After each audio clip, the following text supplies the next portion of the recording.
Hoje mergulhamos em um enigma que atravessa os séculos. Os Nefilins, seres cuja existência é envolta em mistério, nascidos de uma união proibida.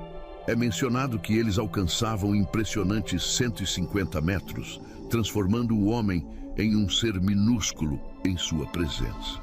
Eles atormentaram a humanidade ao longo da criação, sendo apontados como a razão por trás do dilúvio bíblico. Nesse vídeo, o nosso objetivo é explorar o fascinante mundo dos Nefilim. Antes de nos aprofundarmos nesses seres, é essencial discutir o livro de Enoque, uma coleção de textos antigos atribuídos ao patriarca bíblico Enoque, figura da 7ª geração de Adão, pai de Matusalém e bisavô de Noé. Conta-se que Deus levou Enoque aos céus, onde permanece até hoje. Embora não faça parte dos cânones judaicos e cristãos, é considerado apócrifo, com valor histórico e espiritual para alguns grupos. Os misteriosos Nefilins não se limitam ao livro de Enoque, mas encontram espaço na Bíblia, em Gênesis 6:1-4. Conta-se que eram descendentes da união entre os filhos de Deus, referindo-se aos anjos caídos, e as filhas de Adão, referindo-se às mulheres humanas. É dito que 200 seres celestiais, conhecidos como os vigilantes, desceram dos céus à terra. Em vez de obedecerem à vontade divina de observar e auxiliar de maneira positiva os seres humanos, encantaram-se com a beleza das criações de seu Senhor. Esses anjos desejavam tocar com as mãos o que os olhos viam, compartilhando técnicas e tecnologias proibidas com os humanos. Os vigilantes ensinaram aos primeiros humanos armas, cosméticos, cosmologia, espelhos, feitiçaria e muito mais. Também é mencionado que os 200 seres caídos são culpados não apenas por se acasalarem com mulheres humanas, mas também por praticarem distorções genéticas, levando à corrupção das criaturas terrestres e aquáticas criadas por Deus. As ações dos vigilantes levaram à crença de que os Anunnaki dos Sumérios eram esses anjos.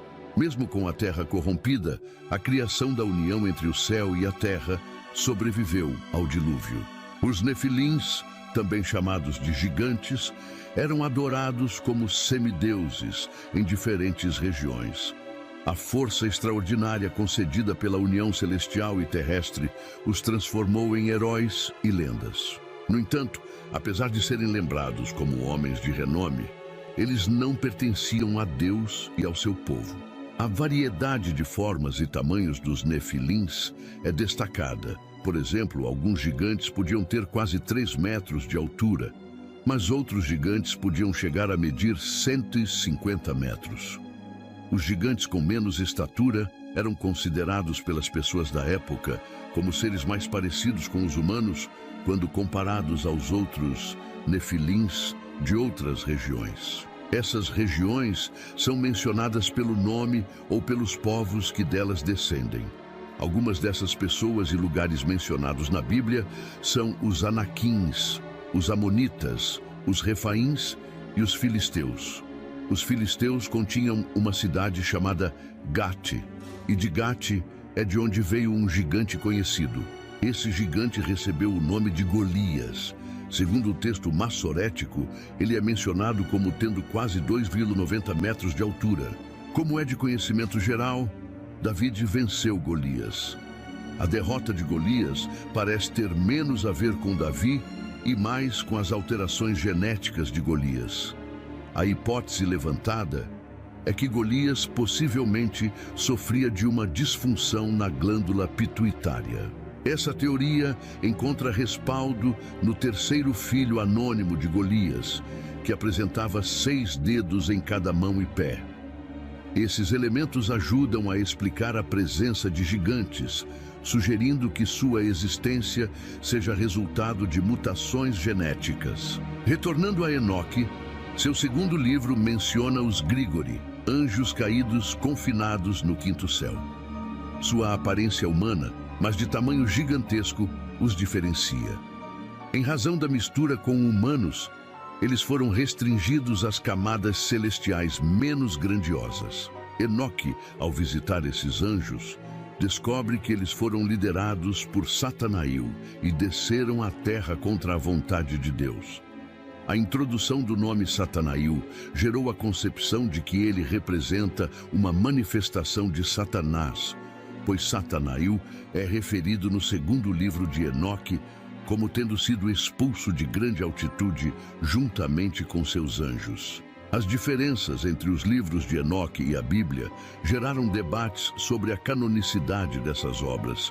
O interesse por Enoque ressurgiu com a descoberta dos manuscritos do Mar Morto em 1947. Em resumo, a história dos Nefilins é envolvente e cheia de mistérios. Sua supressão e redescoberta alimentam o interesse nas obras de Enoque.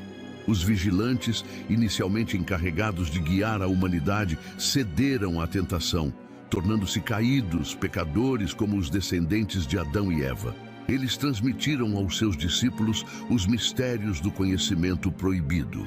A influência deles gerou um poder que ultrapassou os limites humanos. A superfície da Terra foi arrasada por suas realizações, e os seres humanos foram perseguidos, chegando à beira da extinção. Deus contemplou a Terra e testemunhou apenas perversidade, pois as mãos malignas de seus anjos caídos não apenas corromperam os seres humanos, mas também todas as espécies animais. Ele buscou purificar a terra, salvando apenas Noé e sua família. Contudo, resta a incerteza se esses seres gigantes, comparáveis a montanhas, sobreviveram ao dilúvio, ou se a intervenção dos anjos na estrutura genética indicou que o gene do gigantismo permaneceu oculto na linhagem de Noé, pronto para ressurgir por meio de sua descendência. O propósito deste vídeo é despertar seu interesse nas obras da Bíblia. Se ficou intrigado, explore o texto original. Comente sugestões sobre temas bíblicos que gostaria que eu abordasse e compartilhe pensamentos sobre os Nefilins.